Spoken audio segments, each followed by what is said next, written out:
Coming up, a recap of the WNBA draft. And later on, we'll take a look at some successful Ramblers on the softball diamond. I'm Natalie King. And I'm William Bazzone. All this and so much more. Rambler Sports Locker begins now.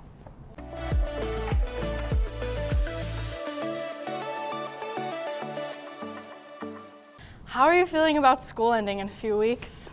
You know, if there was any easier of a question to answer, I don't know. But right now, I would say I'm excited, obviously, with new beginnings, being a senior and all. I'm ready, but it's just crazy to think for all of you guys. It's just you still got more time left. How about you, Natalie? How you feeling? I know. I mean, I still have 2 more years in me, but I'm really excited. Also kind of sad to see all the seniors go. Right. But we'll get into that with the senior episode. Absolutely. Even though the school year is almost over, that doesn't mean our teams take a day off. We'll toss it to Anoushka Nair for your Rambler Rundown.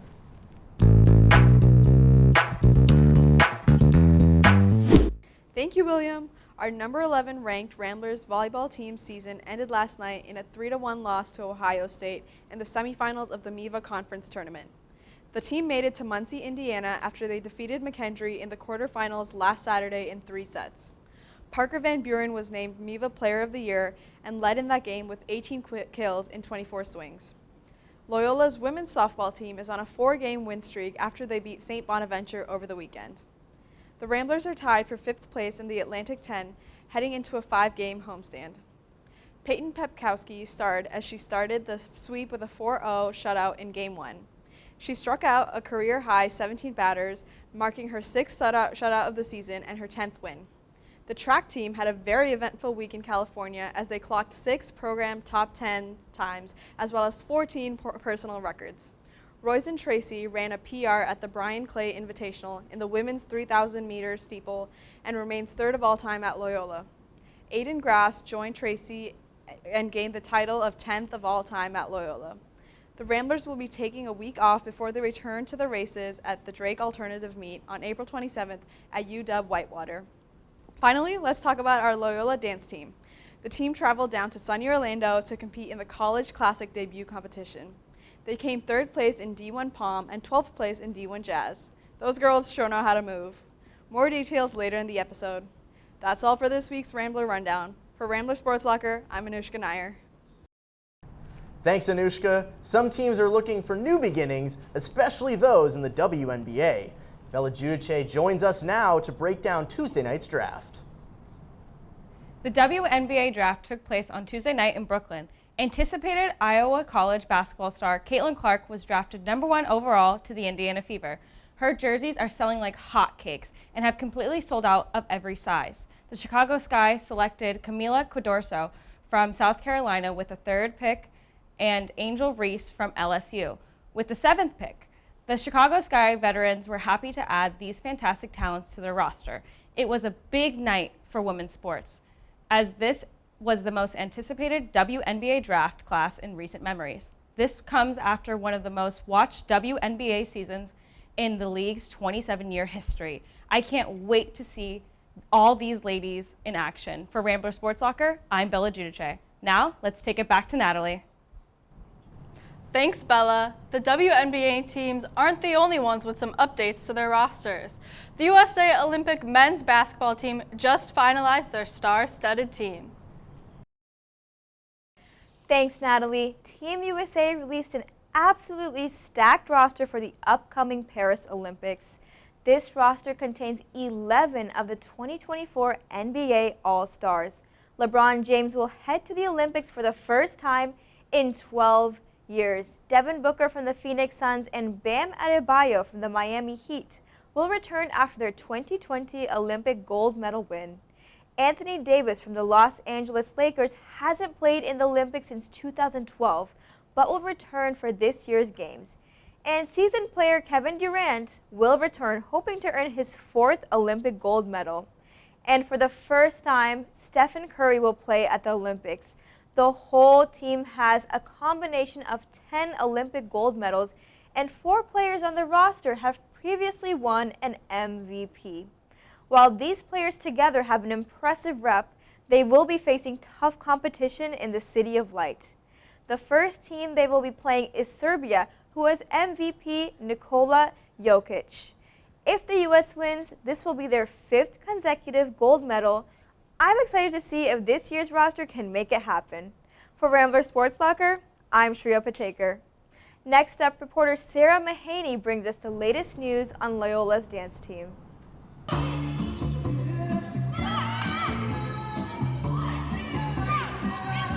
After months of game days, the Loyola dance team is preparing for their national championship taking place in Orlando, Florida this weekend. The Loyola dance team is often seen performing at basketball, volleyball, and soccer games throughout the year. But now it is time for them to take center stage at the College Classic National Championship. Nationals is for the dance team. Nationals is to showcase our hard work and to prove that we can compete on like a collegiate competition level. This is the first time in program history that the Loyola dance team will compete at the College Classic National Championship.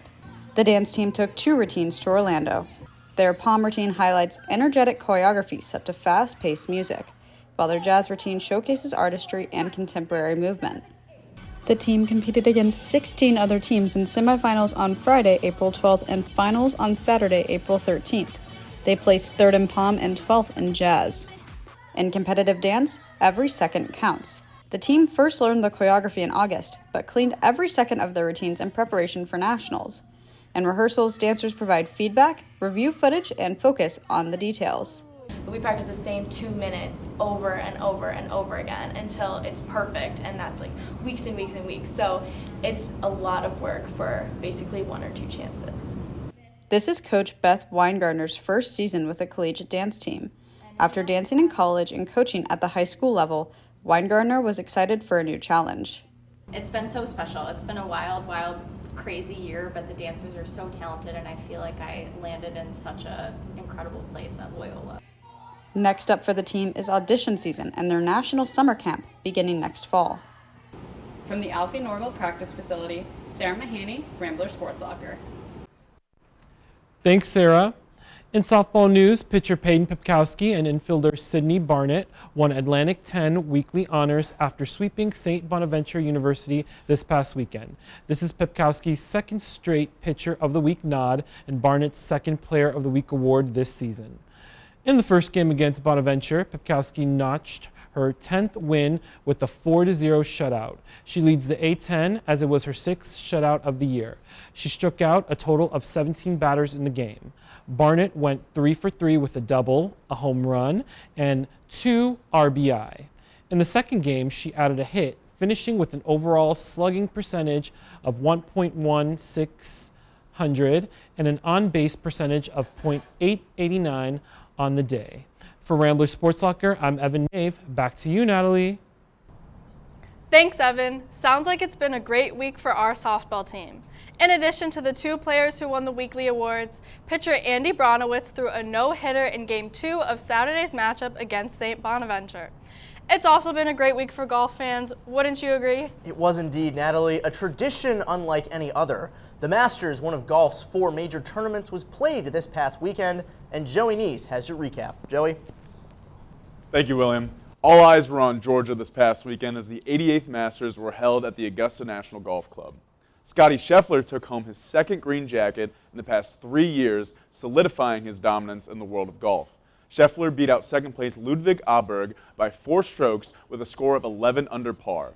This was Åberg's first major tournament, and the Swedish youngster has proved that he is a very exciting player to watch. On the other hand, Tiger Woods made his illustrious return to the tournament, and the 48-year-old ended the first 2 days 1 over par, which was good enough for him to make his 24th consecutive cut at the Masters. Tiger's last 2 days were subpar to say the least, as he finished the tournament in 60th place at 16 strokes over par. Tiger was paired with the only amateur to make the cut, Neil Shipley, who ended the tournament 4 strokes under Woods. RBC Heritage is the next PGA tournament being played this weekend at Harbortown Links in Hilton Head, South Carolina, and Scottie Scheffler is the favorite to win that tournament as well. For Rambler Sports Locker, I'm Joey Knese. Thanks, Joey. An exciting win for Scottie Scheffler, who has remained the world's #1 ranked golfer since his PGA Championship win last May. A lot of money has been shelled around in the college basketball world, too. The rise of name, image, and likeness deals, players are transferring out left and right to capitalize on potential deals. But is the idea straying too far from its original nature? Find out next on The Ramble. Welcome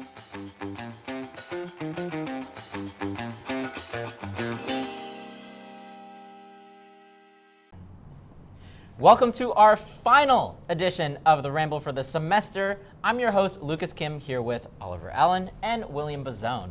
For my final topic, I'm talking about the college transfer portal. Since 2018, student athletes have had the opportunity to transfer and switch schools to get more playing time and play on a more competitive team. But some wonder, is there an ethical problem to doing something like this? Should student athletes have more loyalty towards their teams?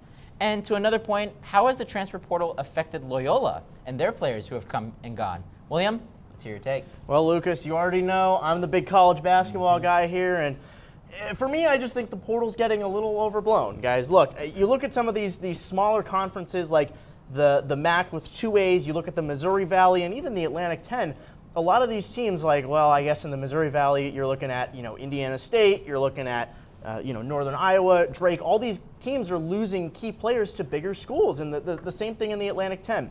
LaSalle, St. Bonaventure, UMass, VCU, they're all struggling to field a competitive team for next year because teams like, Kansas, Kentucky, even at schools like Alabama, it's becoming a problem, right? Like, there are like Nick Pringle, for example. He's transferring after Nate Oates is staying at Alabama, and Alabama's coming off a Final Four appearance. Where else could you go to get more playing time, more of an opportunity at a school that just came off of a Final Four run? I just feel like some of these transfers, they're just not.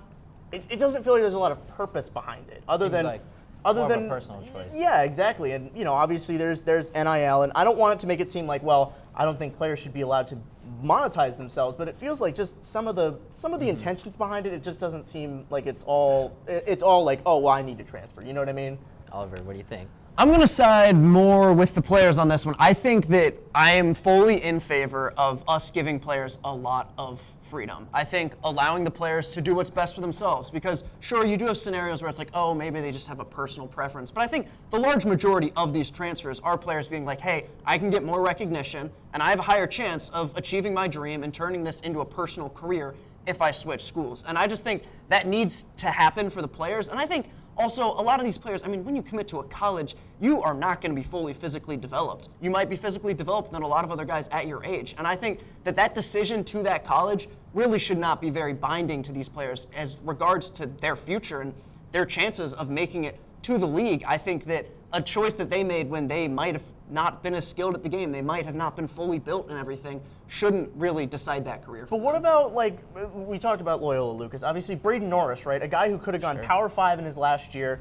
He could have gone anywhere else, but he chose to stay at Loyola. What about that, for example? I think that's a great decision that he made, and I think all the power to him. I think loyalty to these schools is a great thing, but I think if he wanted the power to go to a better school, I think by all means he should have had the freedom to do so. I think as a player, he should have the choice of how much exposure he gets, and he should really be able to maximize his chances of making it to the league or wherever he wants to go. Fair play. But when you think about it, these guys, we say them as players, but at the end of the day, they're student athletes. They're going to school for an education. Like, where do we draw the line between player versus student athlete? Like, is there sort of a discrepancy? I think there is a little bit of a discrepancy there, and if I may, I have a tweet from Loyola legend Cam Krutwig pulled up right here on my phone. So he tweeted this on April 2nd. Here's the idea. Give every player free one-time transfer, right? The rules used to be if you transferred, you had to sit out a year. You get a free one-time transfer, and like you said, mistakes happen. That's life. That's possible, and right, obviously there's chances to be better at the game. But any other transfer after that, because now a lot of guys are doing 2-time or even 3-time transfers, you have to sit out a year, and you get no NIL money in your redshirt year. What do you think about that? I think you should have the opportunity to transfer. Yes, you should have the opportunity to market yourself. Yes, but how many is too many? You know what I mean? Yeah. I definitely think that's a good point. I'm in favor of a little bit of regulation, just letting players bounce around as much as they want. They can. But at the moment, you can't just transfer in the middle of the school year. Right. And if you do, then you won't be able to play for the rest of the year. So there are limitations. I'd be in favor of maybe a little bit more so that we don't just get players, bouncing from 4 colleges through 4 years. Because Joe Damasio moment. Again, they are students. Yeah, and they might make these decisions that they want to play in the league and stuff like that. They might make that choice and it's actually jeopardizing what's best for their education. So I think definitely a little bit of regulation could be a good idea. That's a fair point. Well, we're going to have to wait and see to see how this will all affect Loyola in the future and how athletes will move forward with the freedom to switch schools. Before we leave, I just want to thank everyone who had the opportunity to ramble with me. It's been such a pleasure to host this segment for 2 years.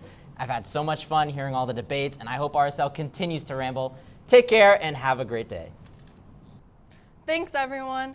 Speaking of the transfer portal, the Loyola basketball teams have recently brought in some new talent. That's right, Natalie. So far, the men's basketball team has signed sophomore guard Justin Moore from Drexel University and junior forwards Francis Wakoria from the UC San Diego and Jalen Deloach. Deloach is actually a former VCU Ram returning to the Atlantic 10 after a year at Georgia. Sophomore forward Emma Theodorson will join the women's team from Bucknell University after being an All-Patriot League selection this past season. Teams have about 10 more days to make moves before the portal closes on April 30th. That wraps up this episode of Rambler Sports Locker. To stay up to date on all things Rambler Sports, be sure to follow us on X, TikTok, and Instagram at Loyola RSL, and subscribe to our YouTube channel. From all of us here at Rambler Sports Locker, I'm Natalie King. And I'm William Bazzone. We'll see you next week for a special senior send-off episode. And don't forget to turn off the lights.